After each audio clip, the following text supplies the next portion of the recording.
Hi friends, new Wayanad kitchen like veendum swagatham. ഇന്ന് ഞാൻ ഇവിടെ നല്ല സോഫ്റ്റ് ആയി എങ്ങനെ പെട്ടെന്ന് ചപ്പാത്തി ഉണ്ടാക്കാൻ കഴിയുമെന്നാണ്.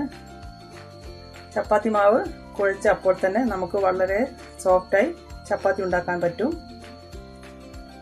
ചപ്പാത്തി മാവ് റെസ്റ്റ് ചെയ്യാനൊന്നും വെക്കണ്ട. നല്ലപോലെ കുഴച്ച് മാവ് നല്ലപോലെ സോഫ്റ്റ് ആയതിനു ശേഷം ചപ്പാത്തി പരത്തി ചുട്ടെടുക്കാം. വളരെ എളുപ്പത്തിൽ ഉണ്ടാക്കാം, സമയവും ലാഭിക്കാം. 1 കിലോ ആട്ട,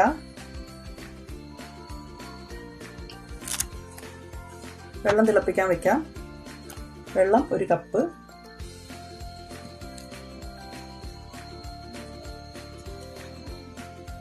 ഉപ്പ് 1/2 സ്പൂണ്, വെളിച്ചെണ്ണ 1 സ്പൂണ്, ഒരു പാത്രം എടുത്ത് തിളച്ച 1 കപ്പ് വെള്ളം, അതിലേക്ക് 1 സ്പൂൺ വെളിച്ചെണ്ണ, 1 സ്പൂൺ ഉപ്പ് മിക്സ് ചെയ്യാം. ആട്ടപ്പൊടി ചേർത്ത് നല്ലപോലെ കുഴച്ചെടുക്കാം.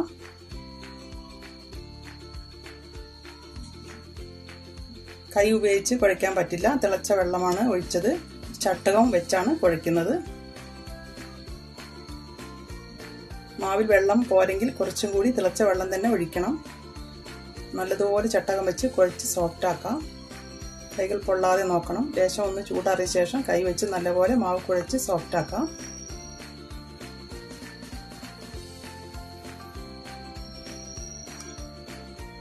മാവ് ഏകദേശം റെഡി ആയിട്ടുണ്ട്.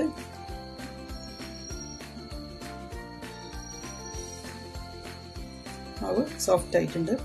ഒരു ചെറുനാരങ്ങയുടെ വലുപ്പത്തിൽ ഉരുട്ടിയെടുക്കാം. എല്ലാ ബോളും ഇതേപോലെ ഉരുട്ടി എടുക്കണം. ചൂടോടുകൂടി തന്നെയാണ് ഉരുട്ടുന്നത്, ചൂടാറാനൊന്നും വെക്കുന്നില്ല.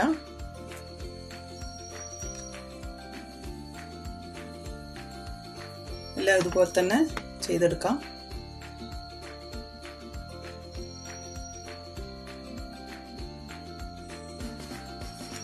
എല്ലാം റെഡി ആയിട്ടുണ്ട്. ഇനി ഒരു ഷീറ്റ് എടുത്ത് വിരിക്കാം. അതിലേക്ക് കുറച്ച് വെളിച്ചെണ്ണ പുരട്ടി കൊടുക്കാം. മാവ് ഷീറ്റിൽ പിടിക്കാതിരിക്കാനാണ്.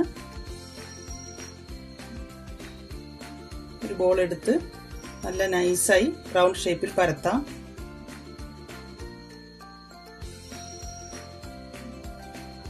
ഷീറ്റാകുമ്പോൾ നമുക്ക് തിരിച്ചിങ്ങനെ പരത്താൻ പറ്റും. റൗണ്ട് ഷേപ്പിൽ തന്നെ വരും. നൈസായി പരത്തണം. കണ്ടില്ലേ, ഇതുപോലെ ഒരു പാൻ വെച്ച് കൊടുക്കാം. അതിലേക്ക് പരത്തി വെച്ച ചപ്പാത്തി ഇട്ട് കൊടുക്കാം.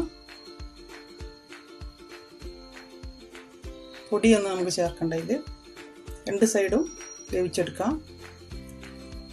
ചെറിയ ചെറിയ കുമിളകളായി വരുമ്പോൾ മറിച്ചിട്ട് കൊടുക്കാം. ചപ്പാത്തി നല്ലപോലെ പൊങ്ങി വരുമ്പോൾ പ്ലേറ്റിലേക്ക് മാറ്റാം. ഇതുപോലെ എല്ലാ ഉരുളകളും പരത്തി ചുട്ടെടുക്കാം.